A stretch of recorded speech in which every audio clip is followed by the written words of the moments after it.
आज से बृहस्पतिवार व्रत कथा। बृहस्पतिवार व्रत कथा। भारतवर्ष में एक प्रतापी और दानी राजा राज्य करता था। वह नित्य गरीबों और ब्राह्मणों की सहायता करता था। यह बात उसकी रानी को अच्छी नहीं लगती थी। वह ना ही गरीबों को दान देती, ना ही भगवान का पूजन करती और राजा को भी दान देने से मना किया करती थी। एक दिन राजा शिकार खेलने वन में गए हुए थे। घर पर रानी अकेली थी। उसी समय बृहस्पति देव साधु वेश में राजा के महल में भिक्षा मांगने के लिए गए और भिक्षा मांगी तो रानी ने भिक्षा देने से इनकार किया और कहा, हे साधु महाराज, मैं तो दान और पुण्य से तंग आ गई हूँ। मेरा पति सारा धन लुटाते रहते हैं। मेरी इच्छा है कि हमारा सारा धन नष्ट हो जाए और मैं आराम से रह सकूं। साधु ने कहा, हे देवी, तुम तो बड़े विचित्र हो। धन संतान तो सभी चाहते हैं, पुत्र और लक्ष्मी तो पापी के घर भी होनी चाहिए। यदि तुम्हारे पास अधिक धन है तो भूखों को भोजन दो, प्यासों के लिए प्याऊ बनवाओ, मुसाफिरों के लिए धर्मशालाएं खुलवाओ। जो निर्धन अपनी कुमारी कन्याओं का विवाह नहीं कर सकते, उनका विवाह करा दो। ऐसे और कई काम हैं जिनके करने से तुम्हारा यश परलोक में फैलेगा। परंतु रानी पर उपदेश का कोई प्रभाव न पड़ा। वह बोली, महाराज, आप मुझे कुछ न समझाइए। मैं ऐसा धन नहीं चाहती जो हर जगह बांटती फिरूं। साधु ने उत्तर दिया, यदि तुम्हारी ऐसी इच्छा है तो तथास्तु। तुम ऐसा करना कि बृहस्पतिवार को घर गोबर से लीपना, अपना सर धोकर स्नान करना, भट्टी चढ़ाकर कपड़े धोना। ऐसा करने से तुम्हारा धन नष्ट हो जाएगा।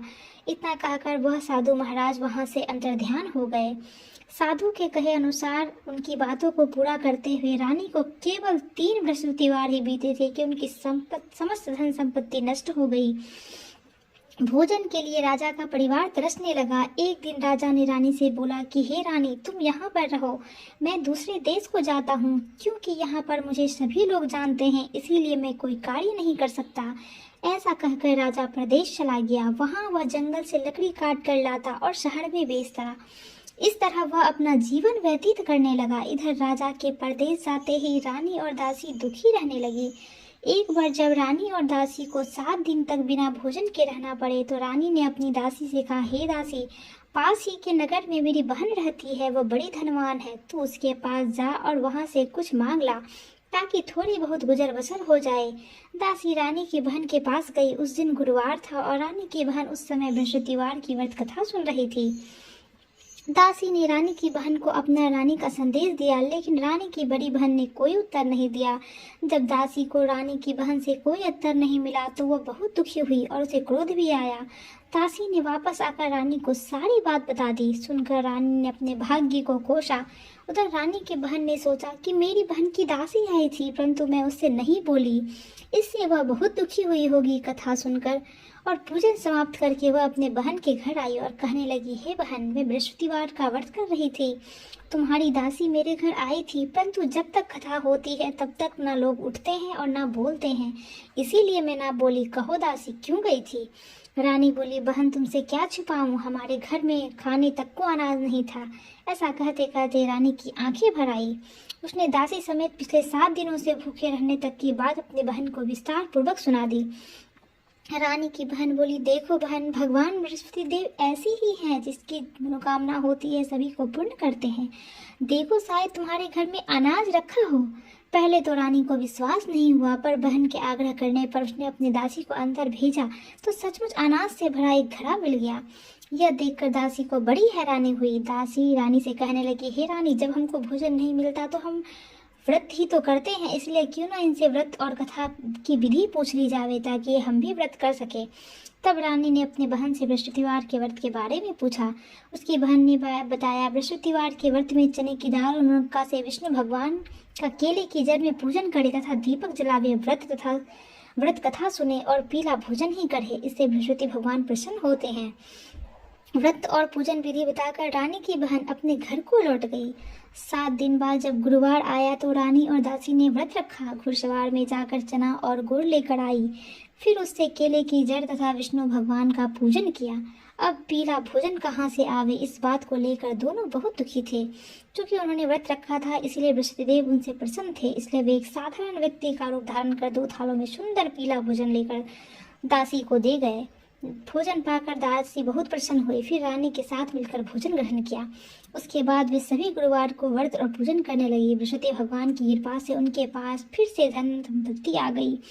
परंतु रानी फिर पहले की तरह आलस्य करने लगी। तब दासी बोली, देखो रानी, तुम पहले भी इसी प्रकार आलस्य करती थी, तुम्हें धन रखने में कष्ट होता था, इस कारण सभी धन नष्ट हो गए, और जब भगवान वसुदेव की कृपा से तुम्हें धन मिला है तो तुम्हें फिर से आलस्य होता है।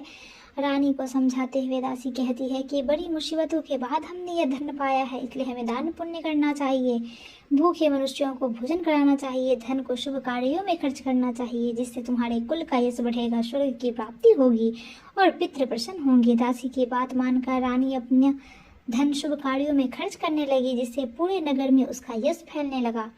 बृहस्पतिवार व्रत कथा के बाद श्रद्धा के साथ आरती की जानी चाहिए। इसके बाद प्रसाद बांटकर उसे ग्रहण करना चाहिए। एक दिन राजा दुखी होकर जंगल में एक पेड़ के नीचे आसन जमाकर बैठ गया। वह अपनी दशा को याद करके व्याकुल होने लगा। बृहस्पतिवार का दिन था। एकाएक उसने देखा कि निर्जन वन में एक साधु प्रकट हुए। वह साधु वेश में स्वयं बृहस्पति देवता थे। लकड़हारे के सामने आकर बोले, हे लकड़हारे, तुम सुनसान जंगल में किस चिंता में बैठे हो, मुझे बतलाओ। लकड़हारे ने दोनों हाथ जोड़कर प्रणाम किया और उत्तर दिया, महात्मा जी, आप सब कुछ जानते हैं, मैं क्या कहूँ। यह कहकर रोने लगा और साधु को अपनी आत्मकथा सुनाई। महात्मा जी ने कहा, तुम्हारी स्त्री ने वृषदेव के दिन बृहस्पतिवार का निरादर किया, जिसके कारण रुष्ट होकर उन्होंने तुम्हारी ये दशा कर दी। अब तुम चिंता मत करो, मेरे कहने पर चलो, वो तुम्हारे सब कष्ट दूर हो जाएंगे और भगवान पहले से भी अधिक संपत्ति देंगे। तुम बृहस्पतिवार के दिन कथा किया करो, 2 पैसे के चने की काला का उनका प्रसाद बनाओ और शुद्ध जल से लोटे में शक्कर मिलाकर अमृत तैयार करो। कथा के पश्चात अपने सारे परिवार और सुनने वाले प्रेमियों में अमृत व प्रसाद बांटकर आप भी ग्रहण करो। ऐसा करने से भगवान तुम्हारी सभी मनोकामनाओं को पूरी करेंगे। साधु के ऐसे वचन सुनकर लकड़हारा बोला, हे प्रभु, मुझे लकड़ी बेचकर इतना पैसा नहीं मिलता जिससे मैं भोजन करने के उपरांत कुछ बचा सकूं। मैंने रात्रि में अपनी स्त्री को व्याकुल देखा है, मेरे पास कुछ भी नहीं जिससे मैं उसकी खबर मंगा सकूं। साधु ने कहा, हे लकड़हारा, तुम किसी बात की चिंता मत करो। बृहस्पतिवार के दिन तुम रोजाना की तरह लकड़ियां लेकर शहर को जाओ। तुमको रोज से दुगुना धन प्राप्त होगा, जिससे तुम भली भांति भोजन कर लोगे तथा बृहस्पति देव की पूजा का सामान भी आ जाएगा। इतना कहकर साधु महाराज वहां से अंतर ध्यान हो गए। धीरे धीरे समय व्यतीत होने पर फिर वही बृहस्पतिवार का दिन आया। लकड़हारा जंगल से लकड़ी काट कर शहर में बेचने गया। उसे उस दिन से अधिक पैसा मिला। राजा ने चना गुड़ आदि लाकर गुरुवार का व्रत किया। उस दिन से उसके सभी क्लेश दूर हो गए। परंतु जब दोबारा गुरुवार का दिन आया तो बृहस्पतिवार का व्रत करना ही भूल गया। इस कारण बृहस्पति भगवान नाराज हो गए। उस दिन उस नगर के राजा ने विशाल यज्ञ का आयोजन किया था। शहर में यह घोषणा करा दी कि कोई भी मनुष्य अपने घर में भोजन न बनवाए, न आग जलावे, समस्त जनता मेरे यहाँ भोजन करने आवे। इस आज्ञा को जो न मानेगा उसे फांसी की सजा दी जाएगी। इस तरह की घोषणा संपूर्ण नगर में करवा दी गई। राजा की आज्ञा अनुसार शहर के सभी लोग भोजन करने गए, लेकिन लकड़हारा कुछ देर से पहुंचा। इसीलिए राजा उसको अपने साथ घर लिवा ले गए और ले जाकर भोजन करा रहे थे तो रानी की दृष्टि उस खूंटी पर पड़ी जिस पर उसका हार लटका हुआ था। वो वहां दिखाई नहीं दिया। रानी ने निश्चय किया कि मेरा हार इस मनुष्य ने चुरा लिया है। उसी समय पुलिस सिपाहियों को बुलाकर उसको कारागार में डलवा दिया। जब लकड़हारा कारागार में पड़ गया और बहुत दुखी होकर विचार करने लगा कि न जाने कौन से पूर्वजन्म के कर्म से मुझे ये दुख प्राप्त हुआ है, और उसी साधु को याद करने लगा जो जंगल में मिला था। उसी समय तत्काल बृहस्पतिदेव साधु के रूप में प्रकट हुए और उसकी दशा को देखकर कहने लगे, अरे मूर्ख, तूने बृहस्पतिदेव की कथा नहीं कही, इस कारण तुझे यह दुख प्राप्त हुआ है। अब तुम चिंता मत कर। बृहस्पतिवार के दिन कारागार के दरवाजे पर 4 पैसे पड़े मिलेंगे, उनसे तो बृहस्पतिदेव की पूजा करना, तेरे सभी कष्ट दूर हो जाएंगे। बृहस्पतिवार के दिन उसे 4 पैसे मिले। लकड़हारे ने कथा कही। उसी रात्रि को बृहस्पतिदेव ने उस नगर के राजा को स्वप्न में कहा, हे राजा, तुमने जिस आदमी को कारागार में बंद कर दिया है वह निर्दोष है, वह राजा है, उसे छोड़ देना। रानी का हार उस खूंटी पर लटका हुआ है, अगर तू ऐसा नहीं करेगा तो मैं तेरे राज्य को नष्ट कर दूंगा। इस तरह रात्रि के स्वप्न को देखकर राजा उठा और खूंटी पर हार देखकर लकड़हारे को बुलाकर क्षमा मांगी। लकड़हारे को योग्य सुंदर वस्त्र आभूषण देकर विदा किया। बृहस्पति देव की आज्ञा अनुसार लकड़हारा अपने नगर को चल दिया। जब राजा अपने नगर के निकट पहुंचा तो उसे बड़ा ही आश्चर्य हुआ। नगर में पहले से अधिक बाग, तालाब, कुएं तथा बहुत सी धर्मशालाएं, मंदिर आदि बन गई थी। राजा ने पूछा, यह सब किसका बाग और धर्मशालाएं हैं? तब नगर के सभी लोग कहने लगे, ये सब रानी और बांदी के हैं। तो राजा को आश्चर्य हुआ और गुस्सा भी आया। जब रानी ने यह खबर सुनी कि राजा आ रहे हैं तो उन्होंने बांदी से कहा, हे दासी, देख राजा हमको कितनी बुरी हालत में छोड़ गए थे, हमारी ऐसी हालत देखकर वो लौट न जाए, इसलिए तू दरवाजे पर खड़ी हो जा। आज्ञा अनुसार दासी दरवाजे पर खड़ी हो गई। राजा आए तो उन्हें अपने साथ घर लिवा लाई। तब राजा ने क्रोध करके अपनी तलवार निकाली और रानी से पूछा कि बताओ, ये सब धन तुम्हें कैसे प्राप्त हुआ है? तब उन्होंने कहा कि हमें यह सब बृहस्पति देव के व्रत के प्रभाव से प्राप्त हुआ है। राजा ने निश्चय किया कि 7 वर्ष बाद तो सभी बृहस्पति देव का पूजन करते हैं, परंतु मैं प्रतिदिन दिन में 3 बार कहानी कहा करूंगा तथा रोज व्रत किया करूंगा। अब हर समय राजा के दुपट्टे में चने की दाल बंधी रहती थी तथा दिन में 3 बार कहानी खाता। एक रोज राजा ने विचार किया कि चलो अपनी बहन के यहाँ से हो आवे। इस तरह से कह राजा घोड़े पर सवार हो अपनी बहन के यहाँ चल दिया। मार्ग में उसने देखा कि कुछ आदमी एक मुर्दे को लिए जा रहे हैं। उन्होंने रोककर कहा, अरे भाई, मेरे बृहस्पतिवार की कथा सुन ले। वो बोले, लो, हमारा आदमी मर गया है, इसे अपनी कथा की पड़ी है। परंतु कुछ आदमी बोले, अच्छा कहो, हम तुम्हारी कथा भी सुनेंगे। राजा ने दाल निकाली और जब कथा आधी हुई तो मुर्दा हिलने लगा और जब कथा समाप्त हुई तो मुर्दा राम राम करके खड़ा हो गया। आगे मार्ग में उसने किसान खेत में हल चलाता मिला। राजा ने उसे देखा और उससे बोला, अरे भाई, तू मेरी बृहस्पतिवार की कथा सुन लो। किसान बोला, जब तक मैं तेरी कथा सुनूंगा तब तक 4 हरैया जोत लूंगा, जा अपनी कथा किसी और को सुनाना। इस तरह राजा आगे चलने लगा। राजा के हटते ही बैल बाजार खाकर गिर गया था। किसान के पेट में बहुत जोर से दर्द होने लगा। उस समय उसकी माँ रोटी लेकर वहां आई। उसने यह सब देखा तो अपने पुत्र से सब हाल पूछा। बेटे ने सभी हाल कह दिया तो बुढ़िया दौड़ी दौड़ी इस घुड़सवार के पास गई और बोली, मैं तेरी कथा सुनूंगी, तू अपनी कथा मेरी खेत पर ही चलकर कहना। राजा ने बुढ़िया के खेत पर जाकर कथा कही, जिसके सुनते ही वह बैल उठ खड़ा हुआ तथा किसान के पेट का दर्द भी बंद हो गया।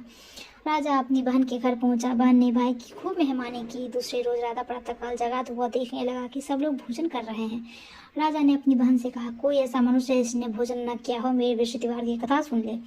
बहन बोली, हे भैया, यह देश ऐसा ही है, पहले यहाँ लोग भोजन करते हैं, बाद में कोई अन्य काम करते हैं। अगर पड़ोस में कोई हो तो देख आऊँ।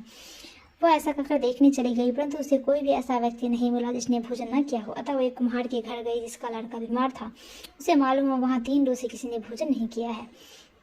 रानी ने अपने भाई की कथा सुनने के लिए कुम्हार से कहा। वह तैयार हो गया। राजा ने जाकर बृहस्पतिवार की कथा कही, जिसको सुनकर उसका लड़का ठीक हो गया। अब तो राजा की प्रशंसा होने लगी।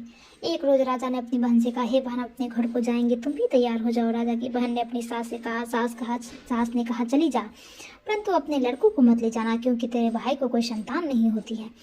बहन ने अपने भैया से कहा, हे भैया, मैं तो चलूंगी, पर कोई बालक नहीं जाएगा। राजा बोला, जब कोई बालक नहीं चलेगा तो तुम चलकर क्या करोगी। बड़े दुखी मन से राजा अपने नगर को लौट आया। राजा ने अपनी रानी से कहा, हम निर्वंशी हैं, हमारा मुंह देखने का धर्म नहीं है और कुछ भोजन आदि नहीं किया है। रानी बोली, हे प्रभु, बृहस्पति देव ने हमें सब कुछ दिया है, हमें संतान भी अवश्य देंगे। उसी रात को बृहस्पति देव ने राजा को स्वप्न में कहा, हे राजा, उठ, सभी सोच को त्याग देते, रानी गर्भ से है। राजा की यह बात सुनकर बड़ी खुशी हुई। 90 महीने में उसके गर्भ से एक सुंदर पुत्र पैदा हुआ। तब राजा बोली, हे रानी, स्त्री बिना भोजन के रह सकती, पर बिना कहे नहीं रह सकती, इसलिए जब मेरी बहन आवे तो तुम उसे कुछ मत करना। रानी ने सुनकर हाँ कर दिया। जब राजा की बहन ने यह शुभ समाचार सुना तो बहुत खुश हुई। तब बधाई लेकर अपने भाई के यहाँ आई। तभी रानी ने कहा, घोड़ा चढ़कर तो नहीं आई, गधा चढ़ी आई। राजा की बहन बोली, भाभी, मैं इस प्रकार ना खाती तो तुम्हें औलाद कैसे मिलती। बृहस्पति देव ऐसे ही हैं, जैसे जिसके मन में कामनाएं हैं सभी को पूर्ण करते हैं। जो सद्भावना पूर्वक बृहस्पतिवार का व्रत करता है एवं कथा पढ़ता है अथवा सुनता है और दूसरों को सुनाता है, बृहस्पति देव उनकी सभी मनोकामना को पूर्ण करते हैं। भगवान बृहस्पति देव उसकी सदैव रक्षा करते हैं। संसार में जो मनुष्य सद्भावना से भगवान जी का पूजन व्रत सच्चे हृदय से करते हैं, उनकी सभी मनोकामनाएं पूर्ण करते हैं। जैसी सच्ची भावना से रानी और राजा ने उनकी कथा का गुणगान किया तो उनकी सभी इच्छाएं विष्णुदेव ने पूर्ण की। इसलिए पूर्ण कथा सुनने के बाद प्रसाद लेकर जाना चाहिए। हृदय से उनका मनन करते हुए जयकार बोलना चाहिए। बोलो बृहस्पति भगवान की जय, बोलो विष्णु भगवान की जय। बृहस्पति देव की कथा। प्राचीन काल में एक ब्राह्मण था। वो बहुत ही निर्धन था, उसके कोई संतान नहीं थी। उसकी स्त्री बहुत ही मलिनता के साथ रहती थी। वह स्नान न करती, किसी देवता का पूजन न करती। इससे ब्राह्मण देवता बड़े दुखी थे। बेचारे बहुत कुछ कहते थे, किंतु उनका कुछ परिणाम न निकला। भगवान की कृपा से ब्राह्मण की स्त्री की कन्या रूपी रत्न पैदा हुई। कन्या बड़ी होने पर प्रातःकाल स्नान करके विष्णु भगवान का जाप और बृहस्पतिवार का व्रत करने लगी। अपने पूजन पाठ को समाप्त करके विद्यालय जाती तो अपनी मुट्ठी में जौ भरकर ले जाती और पाठशाला के मार्ग में डालती जाती। तब वे जौ स्वर्ण के हो जाते। लौटते समय उनको बिनकर घर ले आती थी। एक दिन वो बालिका शोक में सोनों को जौ को फटक कर साफ कर रही थी। उसके पिताजी ने देख लिया और कहा, हे बेटी, सोने के जौ को फटकने के लिए सोने का सूप भी होना चाहिए। दूसरे दिन बृहस्पतिवार था। इस कन्या ने व्रत रखा और बृहस्पति से प्रार्थना करके कहा, मैंने आपकी पूजा सच्चे मन से की हो तो मेरे लिए सोने का सूप दे दो। बृहस्पति देव ने उसकी प्रार्थना स्वीकार कर ली। रोजाना की तरह वह कन्या जौ फैलाती हुई जाने लगी। जब लौटकर जौ बीन रही थी तो बृहस्पति देव की कृपा से सोने का सूप मिला। उसे वह घर ले आई और उसे जौ साफ करने लगी, परंतु उसकी माँ का वही ढंग रहा। एक दिन की बात है, वह कन्या सोने के सूप में जौ साफ कर रही थी। उस समय उस शहर का राजपुत्र वहां से होकर निकला। इस कन्या के रूप और कार्य को देखकर मोहित हो गया तथा अपने घर आकर भोजन तथा जल त्याग कर उदास होकर लेट गया। राजा को जब इस बात का पता चला तो उसे अपने प्रधानमंत्री के साथ उसके पास गए और बोले, हे बेटा, तुम्हें किस बात का कष्ट है? किसी ने अपमान किया है अथवा कोई और कारण हो सो कहो, मैं वही कार्य करूंगा जिससे तुम्हें प्रसन्नता हो। अपने पिता की राजकुमार ने बातें सुनी तो वह बोला, मुझे आपकी कृपा से किसी बात का दुख नहीं, किसी ने मेरा अपमान नहीं किया, परंतु मैं उस लड़की से विवाह करना चाहता हूँ जो सोने के सूप में जौ साफ कर रही थी। यह सुनकर राजा आश्चर्य में पड़ा और बोला, हे बेटा, इस तरह की कन्या का पता तुम ही लगाओ, मैं उसके साथ तेरा विवाह अवश्य ही करा दूंगा। राजकुमार ने उस लड़की के घर का पता बतलाया। तब मंदिर उस लड़की के घर गए और ब्राह्मण देवता को सभी हाल बतलाया। ब्राह्मण देवता राजकुमार के साथ अपनी कन्या का विवाह करने के लिए तैयार हो गए तथा विधि विधान के अनुसार ब्राह्मण की कन्या का विवाह राजकुमार के साथ हो गया। कन्या के घर से जाते ही पहले की भांति उस ब्राह्मण देवता के घर में गरीबी का निवास हो गया। भोजन के लिए भी अन्न बड़ी मुश्किल से मिलता था। एक दिन दुखी होकर ब्राह्मण देवता अपनी पुत्री के पास गए। बेटी ने पिता की दुखी अवस्था को देखा और अपनी माँ का हाल पूछा। तब ब्राह्मण ने सभी हाल कह दिया। कन्या ने बहुत सा धन देकर अपने पिता को विदा कर दिया। इस तरह ब्राह्मण का कुछ समय सुखपूर्वक व्यतीत हुआ। कुछ दिन बाद फिर वही हाल हो गया। ब्राह्मण फिर अपनी कन्या के यहाँ गया और सारा हाल कहा तो लड़की बोली, हे पिताजी, आप माताजी को यहाँ लिवा लाओ, मैं उन्हें विधि बता दूंगी जिससे गरीबी दूर हो जाएगी। वह ब्राह्मण देवता अपनी स्त्री को साथ लेकर पहुंचे तो अपनी माँ को समझाने लगी, हे मातु, प्रातः काल उठकर सब प्रथम स्नान करके विष्णु भगवान का पूजन करो तो सब दरिद्रता दूर हो जाएगी। परंतु उसकी माँ ने एक भी बात नहीं मानी और प्रातः काल उठकर अपनी पुत्री के बच्चों का जूठन खा लिया। इससे उसकी पुत्री को भी बहुत गुस्सा आया। उसने एक रात को कोठरी से सभी सामान निकाल दिया, अपनी माँ को उसमें बंद कर दिया। प्रातः काल उसमें से निकाला तथा स्नान आदि करा के पूजा पाठ करवाया तो उसकी माँ की बुद्धि ठीक हो गई और वह फिर प्रत्येक बृहस्पतिवार को व्रत रखने लगी। इस व्रत के प्रभाव से उसकी माँ बहुत ही धनवान और पुत्रवान हो गई और साथ ही बृहस्पति जी के प्रभाव से इस लोक में सुख भोग कर स्वर्ग को प्राप्त हुई। सच बोलो विष्णु भगवान की जय। बोलो बृहस्पति भगवान की जय। विष्णु भगवान की जय। बृहस्पतिवार व्रत कथा समाप्त।